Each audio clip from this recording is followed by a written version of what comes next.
ඔය වල්ලය. හරි සතුටින් ආවේ බලන්න. දැන් ගොඩක් දිනුව සර් නේ.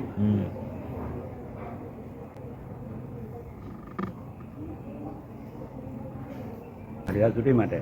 මම මාතර. මාතර වඩා මුල්ලේ. අපේ අයියා බැන්දි කුරුවලින් මේ තමම ඉස්කෝලේ ගියේ තුලේ පන්තියට මෙහාට ආවේ. 9ට පාස් වුණා විතරයි අයියා නැති වුණා. ඊට පස්සේ මං ගමේ ගියා. කැලෑවක් තිබුණේ. අපි දෙන්න ගන්නේ කැලෑවේ. ඔව්. මමත් අරවත් තාම මේ ඔය පිටනේ කැපුවේ. අර එහා හොලක් තිබෙතන පොඩි පිටනක් තිබ්බනෝ. ඒක තමයි දෙන්න ගන්න. ඊට පස්සේ මේ පිටනේ කැපුවේ. පර්ණ හෝල් තිබුණා, එල් හෝල් තිබුණා. මට කියන්නේ PVC සර්, ආරියරත්න සර්, භූගෝලයේ කියන්නේ ආරියරත්න සර්. ඉතිහාසය කියන්නේ රමණි මිස්. එයාලා දැන් කවුරු කන්නේ නැහැ මට දෙන්නේ. PVC සර් තමයි ගණන් කියන්නේ. එයා කුරුවල. ළමයි හිටියේ නෑ මේ 600ට 700ට වගේ. හිටියේ නෑ. ගොඩනැගිලි දැන් තියෙනවා අලුත් නෙමෙයි තියෙනවා. ඉතින් පරණ ගොඩනැගිලි. ඒක එකයි තියෙන දැන් මේ ඔෆිස් එකමයි තිබ්බේ හැබැයි. අපේ තුනේ පන්ති තියෙන්නේ මෙතන කොරසක. මෙතන. ඒ තැනයි ගොඩක් අඩුයි. ගොඩක් අඩුයි. ගුරුමන්ලේ ගොඩක් අඩුයි. මම ඉස්කෝලේ 7 පන්තියේ මම හරි දක්ෂයි ක්‍රීඩාවට. වොලිබෝල් ගහන්න, එල්ලේ ගහන්න ටිකට් නෑනේ ඒ කාලේ.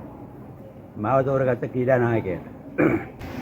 දැන් ඉස්සර තිබ්බේ රිටිපනින එක. කෝට්ටෙන් දුර ගිහලා පයින්නේ. ඒකෙන් පළවෙනිය මම. මට උස පයින්න දුර පයින්න. දැන් නෑනේ රිටිපනින්නේ ඒවනේ.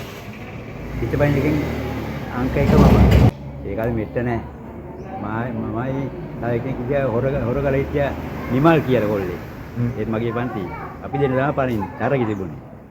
හැම එකෙම මම තමයි පළවෙනියා.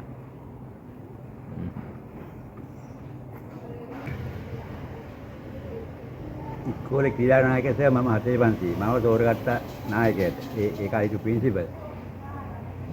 මාත් එක්ක දුවන්න කරුවා ඇත්තෙත් නැහැ හිටියේ නැහැ. මම තමයි හැම එකෙම පළවෙනියා.